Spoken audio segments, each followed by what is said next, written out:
Hello दोस्तों, कैसे हो आप सब। दोस्तों, कल मेरी एक स्कूल की फ्रेंड से मेरी काफ़ी टाइम के बाद बात हुई। जब हम स्कूल में होते थे तो वो बहुत ही ज़्यादा एनर्जेटिक, एंथुजियास्टिक, हमेशा फुल ऑफ लाइफ लगती थी, मुझे रहती थी इनफैक्ट। लेकिन कल जब मैं उससे बात कर रही थी तो वो मुझे वैसी नहीं लगी जैसे वो एक्चुअल में है।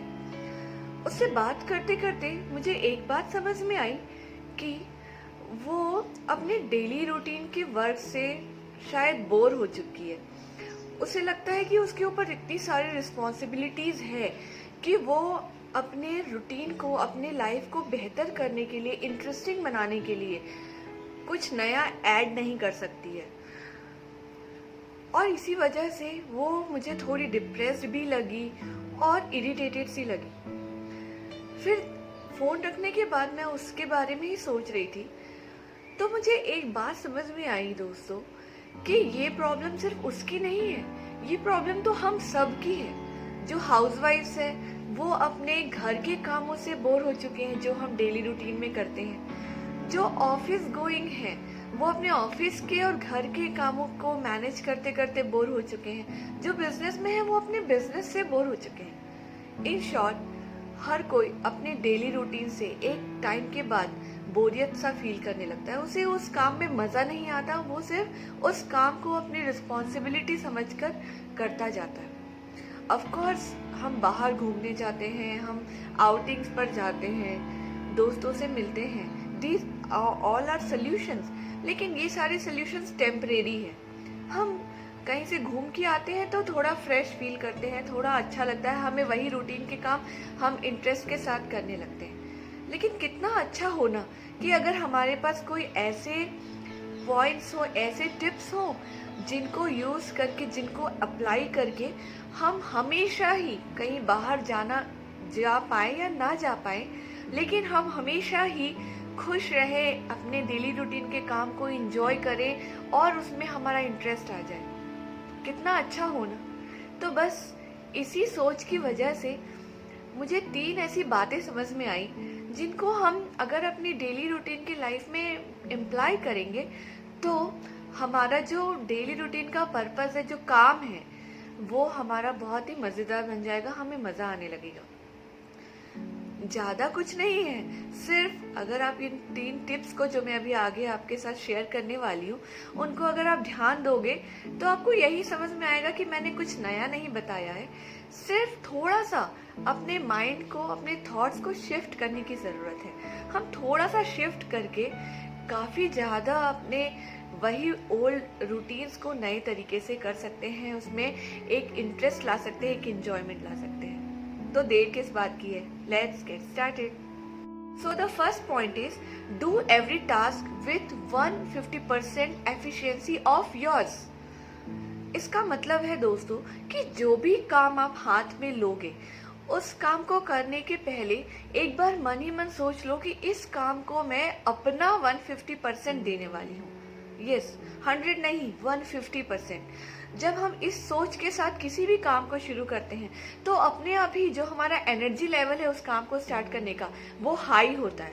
और जब हमारा एनर्जी लेवल हाई होगा तो ऑब्वियस सी बात है कि हम उस काम को करते हुए एंजॉय करेंगे और वो काम इंटरेस्टिंग हो जाएगा। दोस्तों, जब आप इस पॉइंट को अप्लाई करो तो ये जरूर ध्यान रखना कि ये एक्सपेक्टेशन नहीं बनाने लगना कि दूसरे आके आपकी तारीफ करेंगे, क्योंकि हमेशा याद रखना कि ये काम आप 150% एफिशिएंसी के साथ अपनी खुशी के लिए कर रहे हो, ना कि दूसरों को दिखाने के लिए या दूसरों के अप्रिशिएशन के लिए। So do this friends. जरूरी नहीं है कि आप, अगर आपको एक दिन में 20 काम है तो आप 20 के 20 150% एफिशिएंसी के साथ करो, लेकिन उस 20 में से कम 10 काम आप जरूर 150% एफिशिएंसी के साथ करना। ऑटोमेटिकली ही आपका वो दिन इंटरेस्टिंग हो जाने वाला है। The second point is always look for the higher meaning of your work. Friends, जो भी आप काम कर रहे हो उस काम का मीनिंग पहचान लेना, उस काम के पीछे का पर्पस, एक्चुअल पर्पस अगर आप पहचान लेते हो तो उस काम को करते हुए आप काफी ज्यादा फुलफिल्ड और इनर सेटिस्फेक्शन फील करोगे। फॉर एन एग्जाम्पल, अगर कोई एक टीचर है, उसने अगर ये बात समझ ली कि ये टीचिंग सिर्फ उसकी जॉब नहीं है, सिर्फ एक लेक्चर प्रिपेयर करके उसे लेक्चर डिलीवर करना है अपनी क्लास में, अगर वो इस सोच से अपनी सोच को थोड़ा सा शिफ्ट कर ले और ये सोचे कि मेरे इस लेक्चर से पता नहीं कितने यंग पीपल्स का, यंग जनरेशन का माइंड जो है वो सेट हो सकता है, मैं कितने लोगों को आज इन्फ्लुएंस करने वाला हूँ, अगर इस सोच के साथ वो अपना काम को करेगा तो आपको नहीं लगता कि उसका वो lecture one of the best lectures होगा? सो always find the real meaning of your work, the real purpose, कि आपके काम के पीछे का पर्पस क्या है। Third point is always ask yourself that what difference your daily efforts make in others life। yes दोस्तों, अपना पर्पस, हर एक काम के पीछे का पर्पस फाइंड करने के साथ साथ हमेशा अपने आप से ये भी क्वेश्चन करो कि आप जो ये छोटे छोटे बड़े बड़े काम कर रहे हो, जो आप ये छोटे मोटे एफर्ट्स डाल रहे हो, उसके पीछे दूसरों की लाइफ में कितना ज़्यादा डिफरेंस क्रिएट होता है, ये आप ज़रूर अपने आप से क्वेश्चन करो। जब हम ये क्वेश्चन खुद से करने लगते हैं, जब हमें ये बात समझ में आने लगती है कि हमारा छोटा सा काम भी दूसरों के लाइफ में कितना बड़ा इफेक्ट डालता है, तो हम अपने आप ही ऑटोमेटिकली ही अपने काम के साथ कनेक्शन फील करने लगते हैं। दोस्तों, यहाँ पर मुझे एक बात याद आती है कि जब मैं बैंगलोर में थी, वहाँ पर मेरी एक दोस्त, उसे कुकिंग बहुत पसंद थी, वो बहुत अच्छी कुकिंग करती थी, उसे खाना बनाना तो पसंद था ही, लेकिन उसे दूसरों को खाना खिलाना भी बहुत पसंद था। और वो हमेशा कहती थी कि यार, मुझे जब मेरे हाथ का खाना खाकर दूसरे लोग नरिश होते हैं, दूसरों को नरिशमेंट मिलता है, तो मुझे बहुत अच्छा फील होता है। तब मुझे उसकी ये बात कुछ खास समझ में नहीं आती थी, लेकिन आज मैं समझ गई हूँ कि वो कहना क्या चाहती थी। सो दोस्तों, ट्राई कि आप एनालाइज कर सको, आप जान सको, आप पहचान पाओ कि आपके जो ये काम है छोटे छोटे, चाहे वो अपना बेड बनाना ही क्यों ना हो, उस छोटे से एफर्ट के पीछे कितने लोगों के लाइफ में आप डिफरेंस क्रिएट कर पा रहे हो।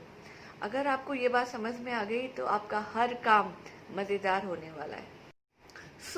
ये थे मेरे 3 पॉइंट्स।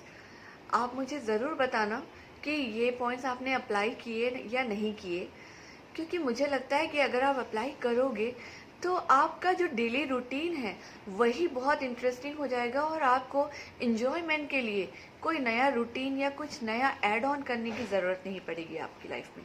आप ऑलवेज मोटिवेटेड फील करोगे। सो प्लीज़ टेल मी कि आपको ये बातें कैसी लगी, आप इनको अप्लाई कर पा रहे हो या नहीं कर पा रहे हो। ओके, अपना ध्यान रखना। Take care, bye bye.